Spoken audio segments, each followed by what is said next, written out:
పెడితే దాన్ని తీసుకోలేకుండా చాలా మంది దేవుడికి బహుమానం తీసుకోకుండా దేవుడికి ఇవ్వడానికి ప్రయత్నం చేస్తారు. ఏం తీసుకోకుండా? బహుమానం. రక్షణ తీసుకోకుండా చాలా మంది ఏమనుకుంటారు తెలుసా? చర్చికి నేను 10,000 డొనేషన్ ఇస్తే నాకు పర్లోక రాజ్యం వస్తుంది. 1,00,000 రూపాయలు డొనేషన్ ఇస్తే నాకు పర్లోక రాజ్యం వస్తుంది. యెషయా గ్రంథం 1:12 చూడండి. అక్కడ దేవుడు మీ యొక్క ఎవరైనటువంటి వివాదం తీర్చుకున్నాము రండి అంటున్నాడు. అక్కడ దేవుడు నీ కొరకు నా కొరకు సిద్ధపరిచినటువంటి ఆ యొక్క అమూల్యమైనటువంటి రక్షణ నీ కొరకు సిద్ధపరిచి తీసుకుంటుందా అంటున్నాడు. తండ్రి గొప్ప బహుమానం. ఇందాక మనం చూసాం, కష్టపడి పెంచి పెద్ద చేశాడు కొడుకుని. తన రుణమంతా పెట్టుబడి పెట్టి చివరికి కొడుకును చూసే అవకాశం కూడా లేకుండా చనిపోయాడు తండ్రి. కానీ కొడుకు తర్వాత తండ్రి యొక్క విలువను గుర్తించాడు. మన రుణమంతా చూడండి. 2 కొరింథీ 8:9 మీరు మన ప్రభువైన యేసుక్రీస్తు కృపను ఎరుగుదురు కదా. అపోస్తలుడు పౌలు కొరింథీయులకు రాస్తూ మాట్లాడుతున్నాడు, ఆయన ధనవంతుడై ఉండి మీరు తన దారిద్ర్యం వలన ధనవంతుడు కావాలని మీ నిమిత్తము దరిద్రుడయ్యను.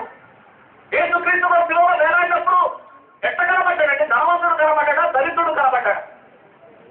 దేవుడు నీ కొరకు నా కొరకు మన కొరకు ఒక గొప్ప బహుమానాన్ని అందించడం కొరకు ఆయన నిన్ను ఒక ధనవంతుడిగా, ఆత్మ సంబంధమైన పర సంబంధమైన ఐశ్వర్యవంతుడిగా చేయడం కొరకు ఆయన శిలువలో దరిద్రుడే. ఎలాగా తాను ధనవంతుడై ఉండి మనము తన యొక్క దారిద్ర్యం వలన ధనవంతుడు కావాలని ఆయన దరిద్రుడు అయ్యాడు.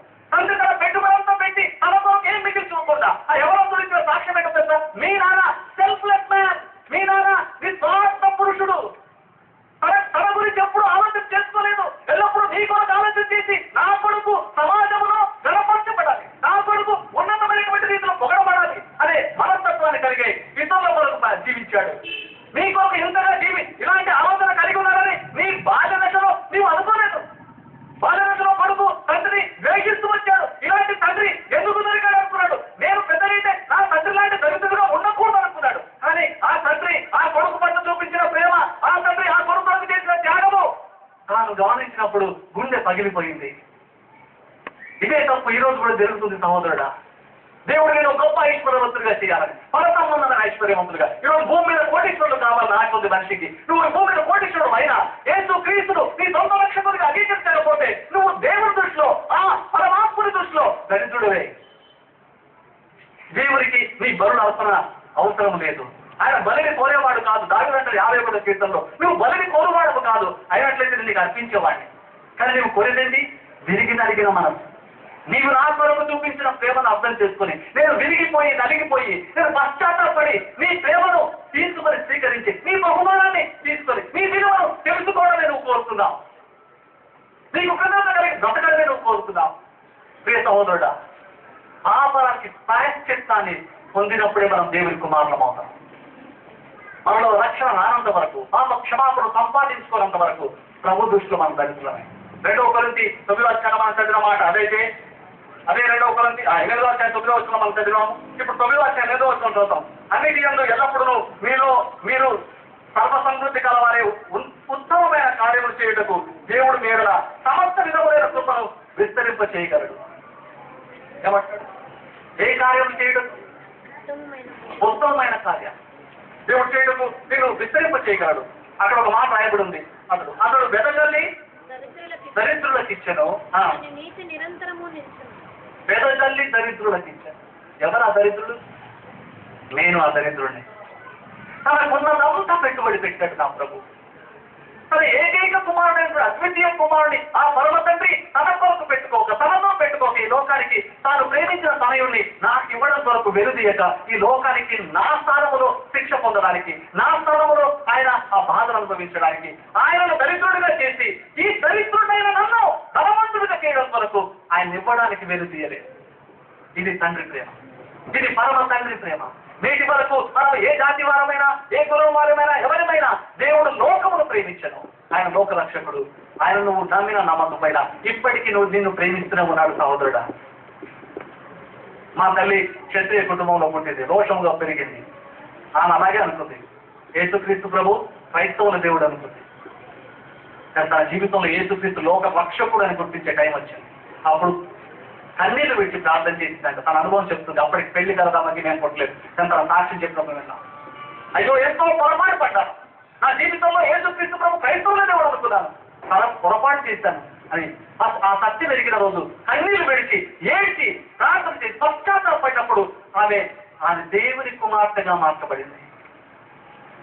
యేసుక్రీస్తు ప్రభు తన జీవితంలో బహుమానంగా ఇవ్వబడ్డాలన్న సత్యము తెలుసుకున్నప్పుడు ఇంతకంటే విలువైన బహుమానము ఇక నేను నిర్లక్ష్యం చేస్తే నేను ఎలాగో తప్పించుకుంటాను? ఇంత గొప్ప రక్షణను నిర్లక్ష్యం చేసినా కదా ఎలాగో తప్పించుకుంటాము? సువార్తల పద్యం చెప్తున్నాం. యేసుక్రీస్తు అందరికీ ప్రభువు. ఆ బహుమానము అందరి కొరకు పంపబడింది. దాన్ని స్వీకరించకపోతే ఆ గొప్ప శిక్షను ఎలాగ తప్పించుకుంటాం సహోదరుడా? ఆ శిక్షను తప్పించుకోవడానికి దేవుడు అవకాశము ఇప్పటికీ ఇస్తూనే ఉన్నాడు. అందరి కొరకు విమోచన క్రయధనముగా తను తాను సమర్పించుకున్నానని 1 తిమోతి 2:6 మనం చదువుతాం.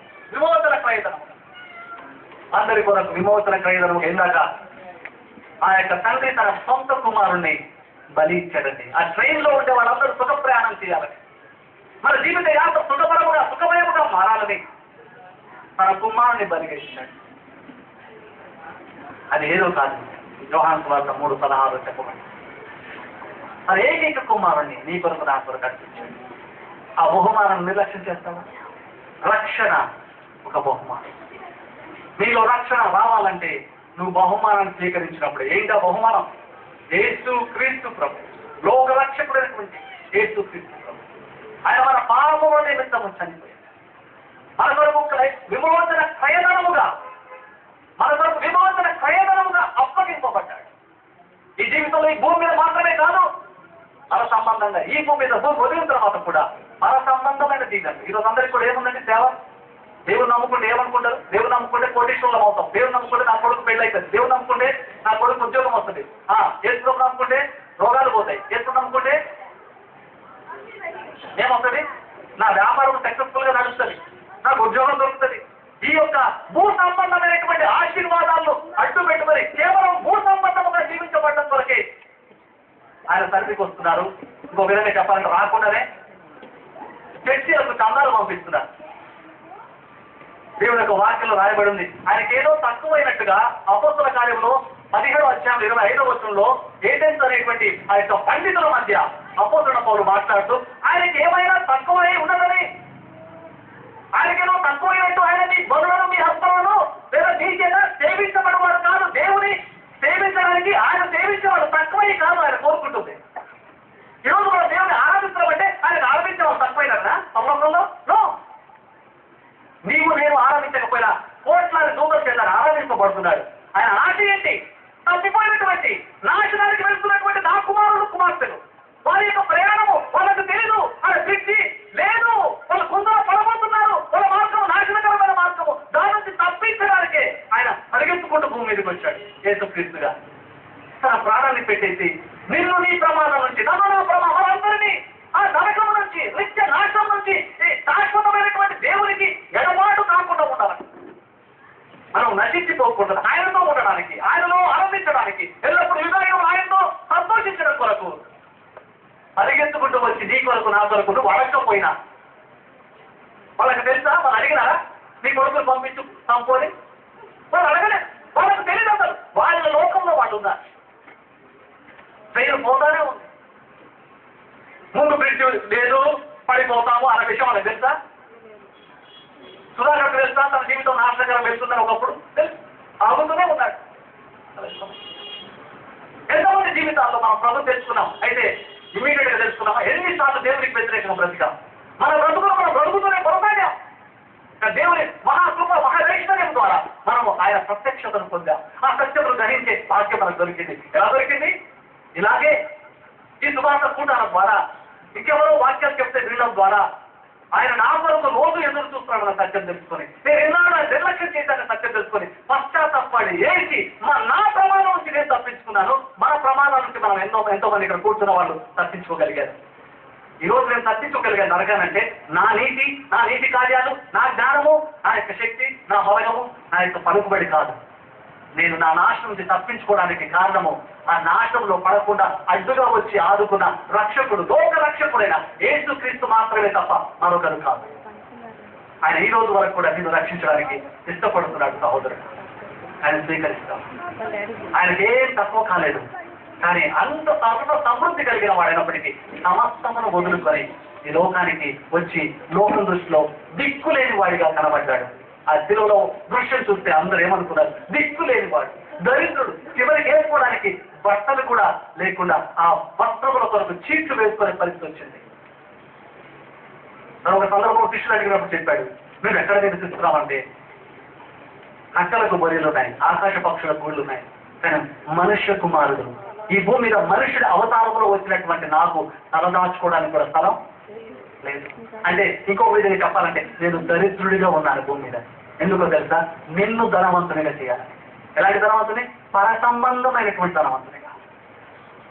యేసుక్రీస్తుని నమ్ముకుంటే ఈ భూమి మీద కోట్లు సంపాదిస్తామని నమ్ముకుంటే నన్ను నేను మోసం చేసుకున్నట్లే. యేసుక్రీస్తుని నమ్ముకోవడం ద్వారా నేను నిత్య జీవాన్ని సంపాదించుకున్నాను. ఏ జీవితం? 60-70 సంవత్సరాల జీవితాన్ని వదులుకున్నాక ఇక చావులేని బ్రతుకును సంపాదించుకుంటున్నాను. పర సంబంధమైనటువంటి జీవనం. నా క్రియలు కూడా ఎట్లుంటాయి? నా తలంపులు ఎట్లుంటాయి? పర సంబంధమైనవి. ఎలాంటివి? పర సంబంధమైన తలంపు, పర సంబంధమైనటువంటి సత్క్రియలు. నా కొరకు నేను ఆలోచన చేసుకున్నాను. దుఃఖించాల్సిన విషయం, పరిచర్యలు కూడా భూ సంబంధంగా పైకి రావాలని చేస్తాం. దేవుడి కొరకు వాడబడి నాకేం లాభం? చాలా మందికి ఉండదు కదా. దేవుడి కొరకు వాడబడి నాకు ఏమొస్తుంది? పేరు వస్తుందా? ఏమైనా గొప్ప పొగడబడుతున్నా? శాలువాలు చెప్తారా? దేవుడి కొరకు వాడబడితే మన స్టేజ్ ఎక్కింది శాలువాలు వేస్తాను. అందుకే నేను కూడా కూర్చోలే ఇక్కడ. ఏ స్టేజ్ ఇచ్చేసా? ఈ భూ సంబంధమైనటువంటి గౌరవ ప్రతిష్టలు సంపాదించుకోవడం కరెక్ట్ కాదు. అంతకంటే గొప్ప భాగ్యము నీ కొరకు సిద్ధపరచబడింది. నీ జీవితంలో ఏమి చేసినా నీ కొరకు చేయాలి. ఎందుకు? ఆ తండ్రి తన కొడుకుని గొప్పవాడిగా చేయడం కొరకు తన గురించి ఆలోచన చేసుకున్నాడా? లేదు. అది రక్షింపబడిన వాడి గుర్తు. నీవు ఈ క్షణంలో నీ జీవితాన్ని ప్రభుకిస్తే ఇక నీ కొరకు నువ్వు బ్రతకం. ఇక నువ్వు బ్రతికే బ్రతకందరూ కూడా ఇతరుల కొరకు, మరో పొరుగు వారి కొరకు. క్రీస్తును నమ్మిన వారి లోకాలకి, సమాజాలకు అవసరం. ఎందుకో తెలుసా? అలాంటి నిజమైనటువంటి పర సంబంధమైన జీవులు పొందుకున్న వాళ్ళు పరుల కొరకు బ్రతుకుతారు. ఎవరి కొరకు? నేను క్రైస్తవుడు అని